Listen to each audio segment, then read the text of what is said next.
people have been coming at all hours of the day and night to come by with songs and prayers, a lot of tears being shed as they remember the 11 people who lost their lives. You can see the First Lady and the President exiting his motorcade. We'll take that in for a moment here.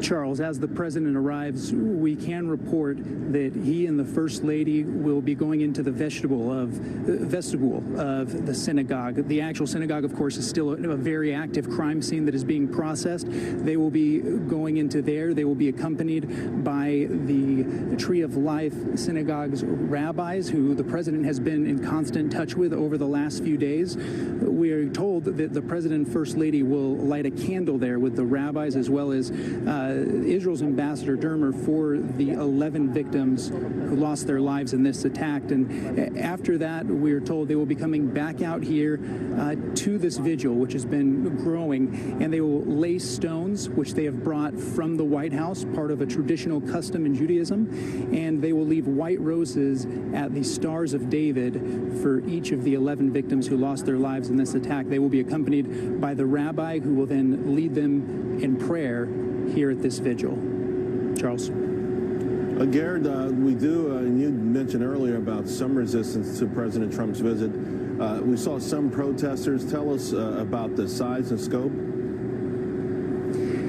Yeah, we're still trying to get a hard number on those protests in terms of their size. At this point, it appears to be maybe a couple dozen, but that is taking place just a couple of blocks from here. Of course, this area has been very secure over the last few days, even that much more so throughout this afternoon, with the president coming in and Secret Service really tightening that. But those protests at this point have been a bit subdued. Yeah, and we're right now showing folks who are moving along. I'm not sure they're all protesters seeing signs "Never Again." These could just be people there in support of what happened, support of the community. Squirrel Hill, love thy neighbor, hail thy neighbor. Enough support of the victims of what happened in this massacre over the weekend, and we're looking at some of the signs there: disarm hate. I know. But it's obviously more than a dozen people here, right there, that we're looking at right now. Garrett, I do also want to ask you about Rabbi Jeffrey Myers, who said that he welcomed President Trump there. He's the president of the Tree of Life Synagogue. What do you make of him being the one saying, no, we want this, we welcome this visit by the commander-in-chief? Well, it's a sentiment we've heard from a number of folks here, is they have said when the president comes, he really brings the focus of the nation to any location. And by coming here in the aftermath of this attack, he's really highlighting the horrific nature of it and the need for change that needs to happen at a presidential level that really no one else could bring in terms of focus and calling attention to that.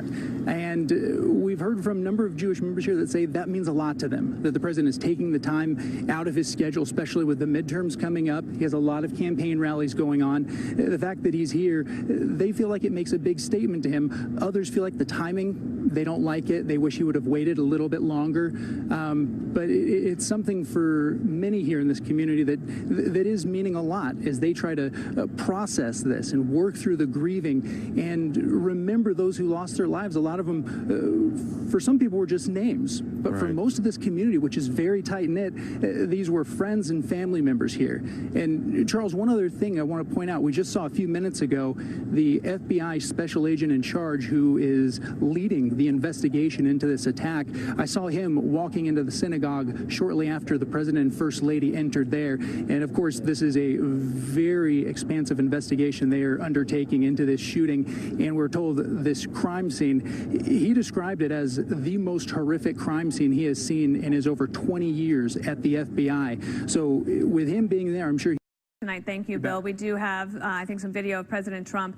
He is in Pittsburgh with the First Lady, and Ivanka Trump and Jared Kushner. They are there to pay their respects to the victims of the synagogue massacre that occurred on Saturday at the Tree of Life Synagogue in Pittsburgh, Pennsylvania. There you see the First Lady paying her respects. There were many people there that said, in fact, including that rabbi right there, Rabbi Myers, who said that the president was definitely welcome to come to the synagogue. And the president had said that he had wanted to go from the moment he heard about it, and he wanted to make sure he wasn't going to cause any trouble because the president's footprint, of course, is large when he travels anywhere. So they decided to go today. There were 5 funerals today that were taking place, and there will be, of course, 6 more, unfortunately. We'll take it around the table here for thoughts about the images that we're seeing here. Jesse, I'll go to you first. Yeah, just very sad and depressing images right now watching this play out. Unfortunately, presidents of both parties have had to do this too many times over the last few years with regards to mass shootings. The president's always been a close friend of Israel. The Israeli people and the president have a very strong bond. His son, Jared Kushner, is Jewish, and as you know, the president, being from New York City, has long been a friend of the Jewish people and vice versa for many, many years. Sadly, this has been politicized by many people and are linking the president to the shooting. I don't see any linkage there, and he's had to punch back from that. Hopefully, you know, after this, we can all lay down our arms and stop attacking each other over senseless killings and pointing fingers and playing the blame game.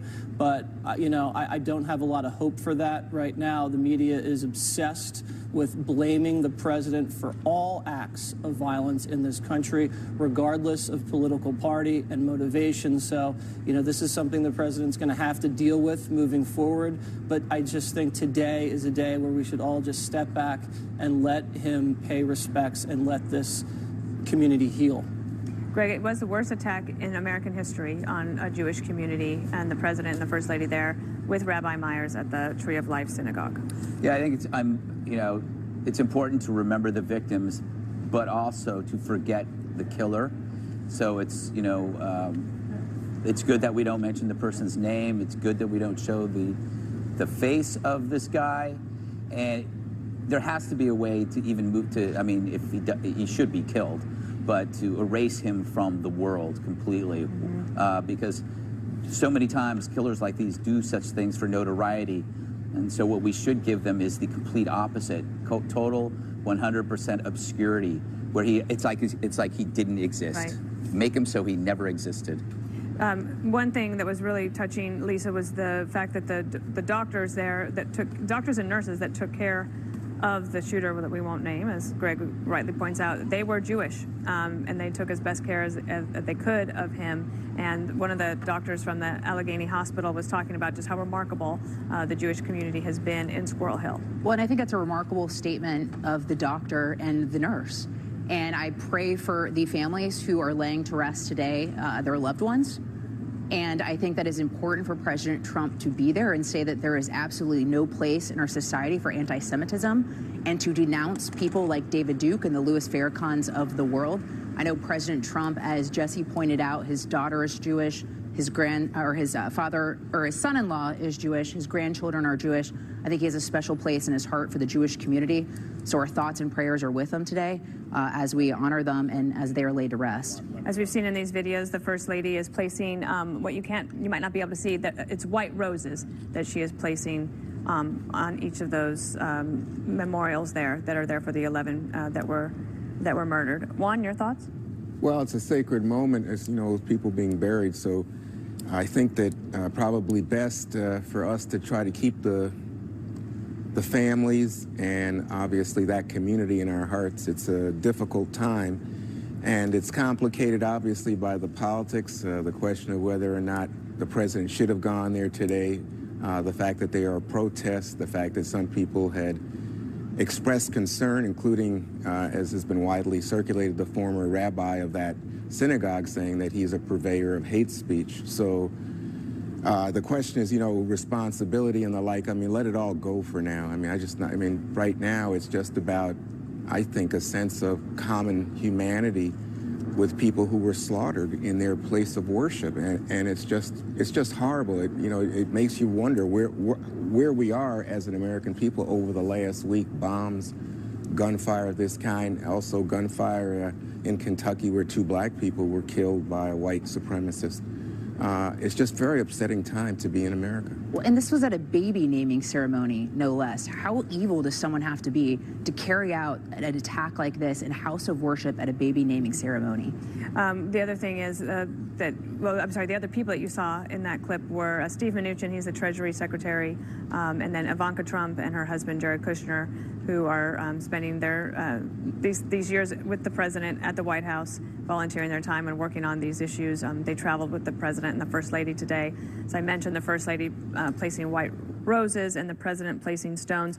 Jesse, I did want to ask you about something I think has been pretty remarkable about this story, is you learn more about the neighborhood of Squirrel Hill and just how close-knit this community has been over the years. People that we know that grew up there, that they've written about what a beautiful community it is and how they've come together. A rabbi I interviewed today that he leads a congregation about 15 minutes away. He said he doesn't know anyone in his congregation that wasn't affected by this massacre because they are so close. Right. When you go out beyond your workplace in the cities in Washington and New York, you see a country that's a lot different than what you see in the media. You see a country that loves its neighbors, that loves its family members and its friends and its community, and they go to church and they go to synagogue and they go to baseball games and they feel a sense of one. But when you watch the television every night, all you see is division and hatred and finger pointing. And unfortunately, politicians watch television and they take their cues. For instance, the mayor of Pittsburgh and the governor, Democrats, refuse to